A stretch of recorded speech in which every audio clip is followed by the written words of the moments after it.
আসসালামু আলাইকুম ওয়া রাহমাতুল্লাহ। বলছিলাম তুমি তোমার স্ত্রীর কাছে যৌতুক নিয়ে, তার পিতার কাছে যৌতুক নিয়ে সেই স্ত্রীর সঙ্গে সেই বিছানায় কি করে ঘুমিয়ে থাকো? লজ্জা লাগে না? হায়া লাগে না? তোমাকে শরম লাগে না? তুমি কোন লজ্জাতে তুমি তোমার শ্বশুরের কাছ থেকে যৌতুক চাইলে? তোমার বাপ, তুমি, তোমাদের মধ্যে কি সামান্য পরিমাণ বিবেক নাই, বুদ্ধি নাই?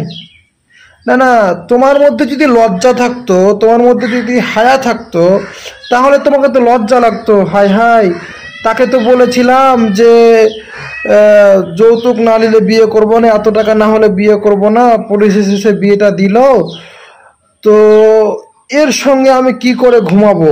এই চিন্তা চেতনা কি তোমার অন্তরের মধ্যে জাগে না?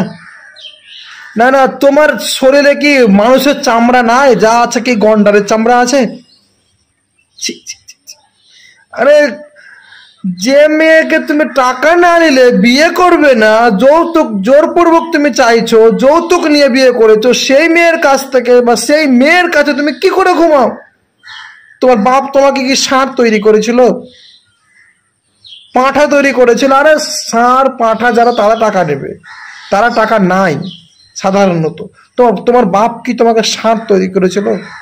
না, তুমি বলো আমাকে, তোমার নীতি, তোমার এই আদর্শ দেখে মনে হচ্ছে পৃথিবীর বুকে সবচেয়ে শ্রেষ্ঠ ভিখারি তুমি, ডাকাত। পৃথিবীর বুকে সবচেয়ে শ্রেষ্ঠ ডাকাত তুমি, যার কাছ থেকে তুমি জোর করে যৌতুক দাবি করেছো, টাকা নিয়েছো, তার সঙ্গে তুমি ঘুমাইছো। ছি ছি ছি ছি। যে মেয়ে তোমাকে বিছানা পেরে দেবে, তোমাকে মশারি টাঙিয়ে দেবে, তোমার বাপ মার সেবা যত্ন করবে, সমস্ত কাজ করবে, তোমার সারা জীবন তোমার দেখাশোনা করবে, সে মেয়ের কাছ থেকে, তার বাবার কাছ থেকে কোন সাহসে, কোন লজ্জায় তুমি যৌতুক চাও? ছি ছি। বাপ বেটা মিলে টেনে টেনে ভিক্ষা করে খাবে, বাপ বেটা মিলে বাড়ি বাড়ি ভিক্ষা করে খাবে। কা পুরুষ কোথাকারে! ক্ষমতা নাই তো বিয়ে করতে কে বলেছিল? টাকা উপার্জন করে তারপরে বিয়ে করতেন। কা পুরুষের পরিচয় দিয়ে পৃথিবীর বুকে বেঁচে থাকার প্রয়োজন আছে? ছি, নোংরা পুরুষ কোথাকারে! শোনেন, যদি পুরুষ হন, পুরুষ যুবক, তুমি যদি পুরুষ হও, তাহলে তুমি এখনই যৌতুক গড়িয়ে দাও, যা টাকা নিয়েছো গড়িয়ে দাও, তবে তুমি পুরুষ হবে, না তো কা পুরুষ হবে তুমি? তুমি মানুষ নামে কলঙ্ক, তুমি মানুষই না, তুমি অমানুষ। যৌতুক নিয়ে বিয়ে করেছে কা পুরুষ কোথাকারে!